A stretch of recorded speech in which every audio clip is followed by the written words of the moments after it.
10분 성경 공부 시간입니다. 한국의 향린 장로교회와 캐나다 노바스코샤 브루밍 처치를 섬기고 있는 주선민 목사입니다. 저희들이 하나님의 나라의 관점에서 성경의 맥을 뚫고 있습니다. 오늘은 제20과 하나님 나라의 주재권에 대해서 살펴보겠습니다. 주재권이라면 로드십, 하나님의 주인된 권리, 하나님이 온 세상과 우리의 주인이 되신다라는 것을 오늘 공부하도록 하겠습니다. 하나님은 율법을 통해서 한나라의 백성이 가져야 될 하나님의 질서를 주셨습니다. 그런데 이것이 종교적으로 아무리 형식적으로 열심히 이 문자대로 지키 나간다 할지라도 그 본질적인 그 정신, 이걸 중요시 여기지 않으면 별로 참 덕이 못 되는 것입니다. 특별히 하나님께서는 율법 속에 있는 인간의 생활과 직결된 부분과 관련된 여러 명령을 주셨는데, 오늘은 이 할례라든지 또 안식이라든지 11조라든지 이런 우리의 인간의 생활 직결된 이 부분과 하나님의 주재권과 어떠한 상관관계가 있는지를 우리 나눠보도록 하겠습니다. 오늘은 이 세 가지 중에 한 가지만, 할례에 대해서만 나누도록 하겠습니다. 할례와 하나님의 주재권, 그렇습니다. 자, 여러분, 이 할례는 뭐냐라면 우리의 생명이 하나님께 속해 있다. 내 생명의 주인은 하나님의 것이다 라고는 이 주재권을 인정하는 것이 할례의 정신에 담겨 있다는 그런 내용입니다. 창세기 17장 11절에 보면 너희는 포피를 베어라, 이것이 너와 나의 사이의 언약의 표징이니라, 그렇게 이야기했습니다. 하나님께서는요, 이스라엘 백성들에게 하나님과 특별한 관계를 맺기 위해서 사람들의, 백성들의 몸에 상징화를 하셨습니다. 그게 뭐냐 하면 할례입니다. 남자의 성기를 일부를 잘라내어서 표식하는 그런 것이었습니다. 이 할례는 말이죠, 사실 몸 전체가 다 할례를 받아야 되는 것인데, 다 잘라내야 되는 것인데, 그러면 아무것도 아니잖아요. 사람이 죽어버리잖아요. 이 몸 전체가 다 하나님의 것이라는 것을 고백하는 마음으로 나의 성기의 일부를 잘라내면서 하나님, 내 생명은 주님의 것입니다 라고 고백하는 이 행위가 바로 여러분 할례라는 그런 이야기입니다. 그래서 할례는요, 우리의 생명과 관계 있는 그런 이야기입니다. 하나님께서 요구하시는 것은요, 할례를 받아서 그냥 성기 표피를 일부를 잘라서 그래 살아나는 것이 하나님께서 원하시는 것의 삶의 방식이 아니셨어요. 하나님이 할례를 주신 까닭은 뭐냐 하면 우리들의 마음과 또 거기에 합당한 우리의 삶을 살아가는 것이 아니겠어요. 하나님을 사랑하고 그 말씀에 순종해 살아가는 것이, 이게 할례의 실질이죠. 실질. 그래서 우리가 할례의 실질을 잃어버리고 종교 행사, 계율주의로 빠져버리면 이거 아무것도 아니죠. 그래서 에레미야 선지자는 에레미야 4장 4절을 통해 하나님의 말씀을 전하죠. 유대인과 예루살렘의 거민들아, 너희는 스스로 할례를 행하여 너희 마음의 가죽을 베고 나 여호와께 속하라. 할례의 실질을 좀 깨닫고 행하라, 이렇게 이야기하는 것입니다. 그래서 할례를 받은 백성들은요, 그 소속을 명확하게 해야 됩니다. 나는 하나님의 소유다 라는 것입니다. 그래서 할례는 하나님 편으로 볼 때는 거룩한 성별하심, 하나님의 소유다라는 그런 의미고요. 사람의 입장으로 볼 때는 표피를 자르고 피를 내잖아요. 이거는 생명을 다 바쳐 하나님께 헌신하겠다는 그런 뜻이고요. 그리고 사람과 사람 사이 관계에서는 하나가 되었다. 이 의식을 통해서 너와 나는 하나가 되었다라는 일치를 이야기하는 것이 여러분 할례의 의미입니다. 구약에는 이렇게 할례를 통해서 나의 생명이 하나님의 것입니다 라고 하나님의 주재권을 이렇게 성별한 것인데, 이게 신약으로 넘어오면서 이 할례가 세례로 바뀝니다. 세례는 무엇입니까, 여러분? 우리가 세례 받을 때 물속에 쑥 들어갔다가 올라옵니다. 이게 뭐냐면 나의 죄성은 물속에 전부 다 묻어버리고 씻어버리고 이제는 주님과 함께 그리스도의 새 생명으로 내가 다시 일어서노라, 살아가노라, 이런 이야기입니다.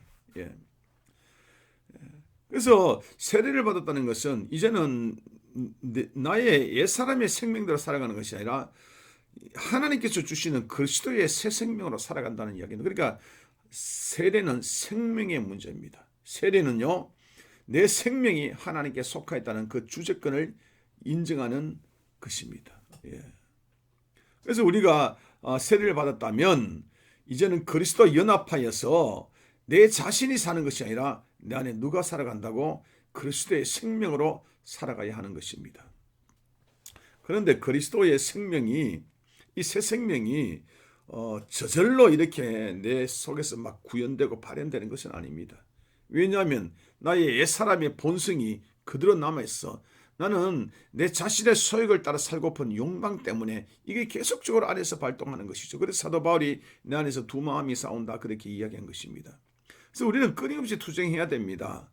내 옛사람의 습성을 다 버리고 새 사람을 입어 나가야 되는 것이죠. 이를 장성한다라고 그렇게 이야기하는 것입니다. 커나간다. 커나간다라고 그렇게 이야기합니다.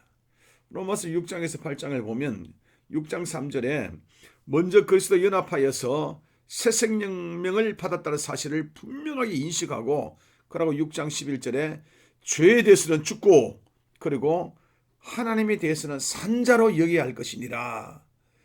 6장 13절에 너희 자신을 하나님의 의의 병기로 여겨라. 그러니까 우리 하나님의 생명의 성령의 법으로 이렇게 살아가도록, 하나님이 나를 다스리도록 하나님의 주권을 인정하면서 살아가라고 끊임없이 우리에게 독려하고 있는 것입니다. 장성에 대해서 살펴보겠습니다. 그러면 장성이라는 게 도대체 어떻게 구체적으로 실질이 드러나느냐.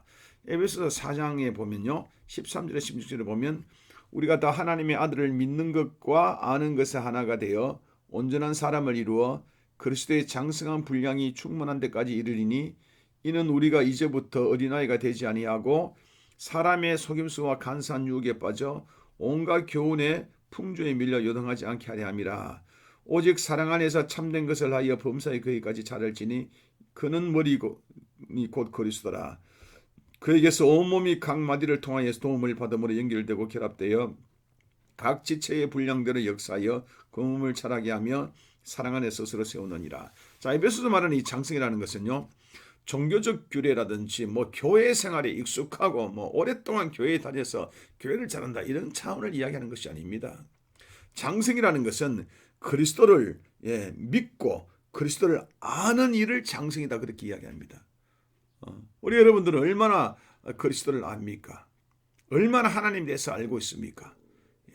성경이 말하는 장성은 믿는 것과 아는 것이라 그랬습니다. 또한 뭐냐 그러면 교회에서 한 그리스도의 몸의 분자로서 한 지체로서 서로 세워나가는 것들을 장성이다 그렇게 이야기합니다. 나만 잘 믿으면 돼? 그건 장성하지 못한 결론입니다.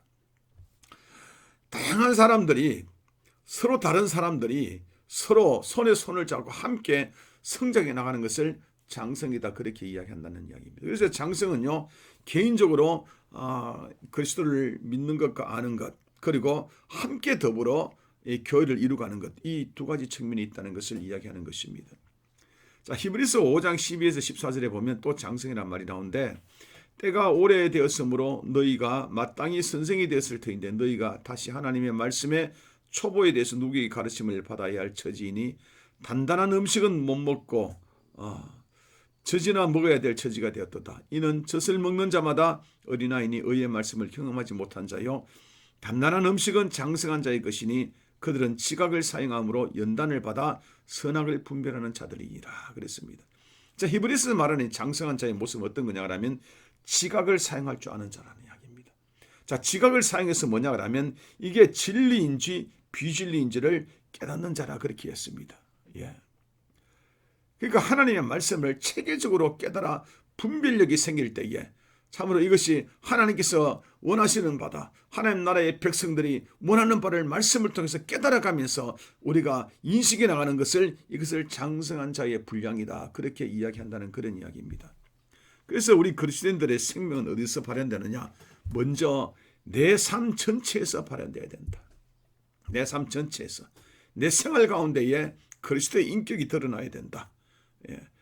그래서 먹든지 마시든지 하나님의 백성의 자체가 드러나고 하나님의 영광이 나를 통해서 나타나야 한다. 이때에 장성된 것이고, 이때에 하나님이 나를 통해 주재권을 생명 가운데 행사하신다는 그런 이야기입니다. 그리고 교회 안에서 드러나야 됩니다. 교회 안에서 다른 성도들과 더불어 함께하여서 그리스도의 몸의 분자로서 같이 세워져 나가야 된다는 것이죠. 내 혼자서 잘 믿는 거 이런 것들 이제는 버리십시다. 함께 합시다. 이게 장성한 자의 분량이고 이렇게 내 자신을 헌신해 드리고 나는 내가 아니라 나는 하나님의 한 지체라고 이렇게 내 생명을 주님께 맡겨드리는 것이 할례를 통한 세례를 통한 우리가 하나님께 나의 모든 생명이 주님께 속하였다는 주제권을 인정하는 것이라는 이야기입니다. 오늘은 여기까지 공부하겠습니다. 기도하죠. 하나님 감사합니다.